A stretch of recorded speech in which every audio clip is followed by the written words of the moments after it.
Read more. They were one of the sport's earliest big teams. Famous for developing an attractive passing game, footballers from the Royal Engineers AFC quickly became regular contenders in what was then England's major competition. Long before an era where European and international football would become the norm, the Sappers helped put football on the map when the sport was still making its way around the UK and primarily played by former public school pupils on an amateur basis. Arguably, their best spell came during the 1870s, a decade before the Football League was founded in 1888, and when both football and the FA Cup were seeing a surge in popularity.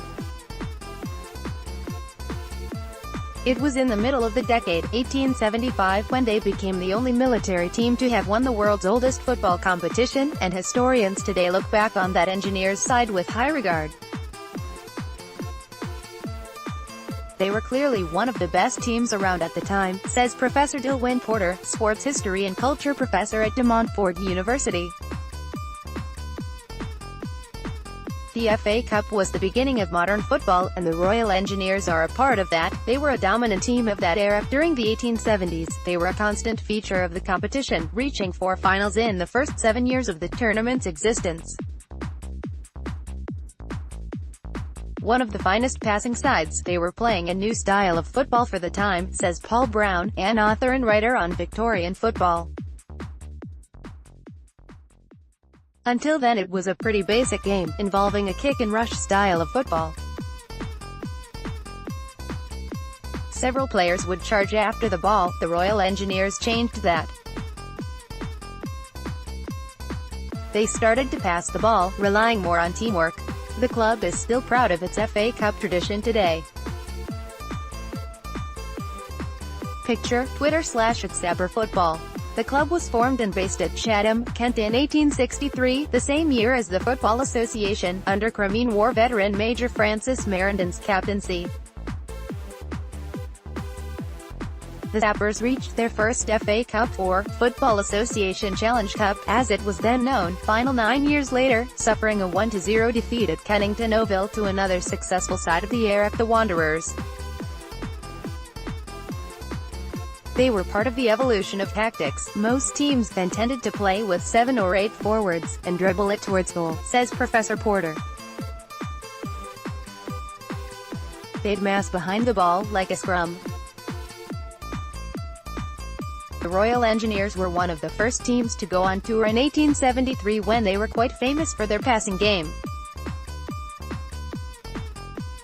They went to places like Sheffield, Derby and Nottingham. This is when their tactics began to spread north. After the defeat to Wanderers in 1872, the Royal Engineers did not have to wait long for another go at winning the famous trophy. In 1874, they faced Oxford University, again at Kennington Oval.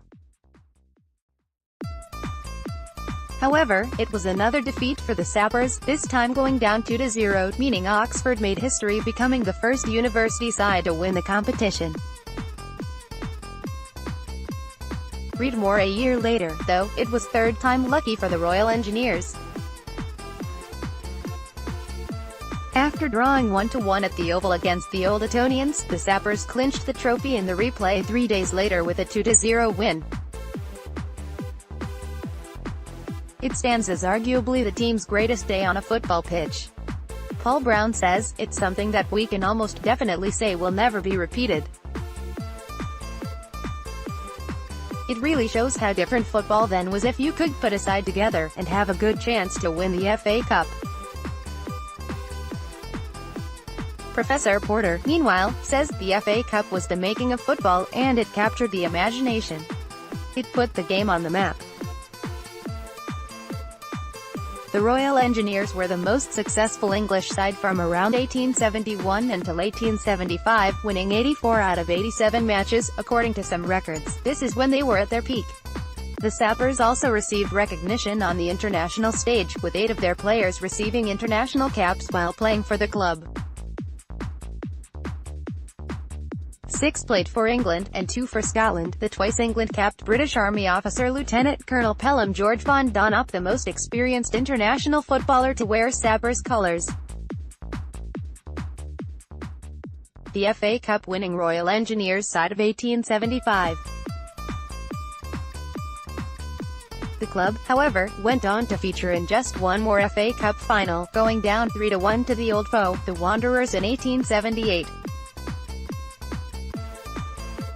While they would continue to enter the competition in subsequent seasons, this time marked the end of the Royal Engineers' success in the FA Cup and a shift in the game of football as a whole. Popularity spread to Northern England, up from London and down from Scotland, says Professor Porter. Working men were then playing, local business owners wanted some of the glory, so became club directors, and began importing players from Scotland, giving them jobs in their companies.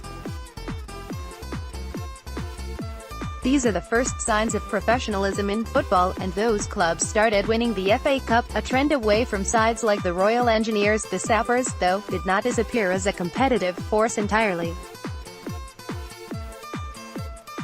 In 1903, a Royal Engineers side won the Irish Munster Senior Cup, a competition heavily dominated by British Army sides until the outbreak of World War I. Read more. Then, in 1908, the club won the FA Amateur Cup, a tournament Professor Porter describes as a big competition, set up in 1893. At service level, the Sappers have also seen success, winning numerous titles in the Army FA Challenge Cup and the Woolwich Cup, the latter a men's intercorps competition.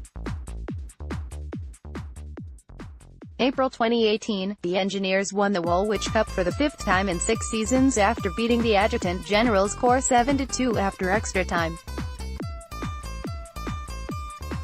The Sappers won the Woolwich Cup last year, in a final that saw 2 red cards. In addition to this success, military football teams have come up against sides from the English football pyramid, with mixed success.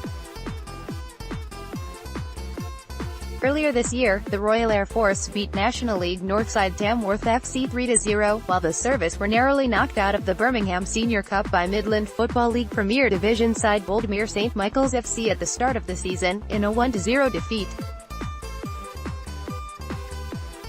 For the Royal Engineers, though, their FA Cup exploits shall never be forgotten. In 2012, the first ever FA Cup final of 1872 was commemorated by the 2 finalists at the original final venue. A rematch between the Sappers and the Wanderers was played at Kennington Oval, the Army side avenging their 1872 counterparts, winning the modern-day replay 7-1. The club's president, Colonel Andy Phillips, told Forces News at the time, "It just shows the tradition that we've got, the history we've got, and the way we play the game. The result was irrelevant. It was the way the game was played, and a fantastic spirit." Looking back, just how impressive was the Royal Engineers class of 1875? It was a different kind of world back in the 1870s, but it was still the FA Cup, and they've won it, says Professor Porter. It's a unique achievement. Go to forces.net/sport for the latest sports news and action, and check out the Forces Sports Show every Friday.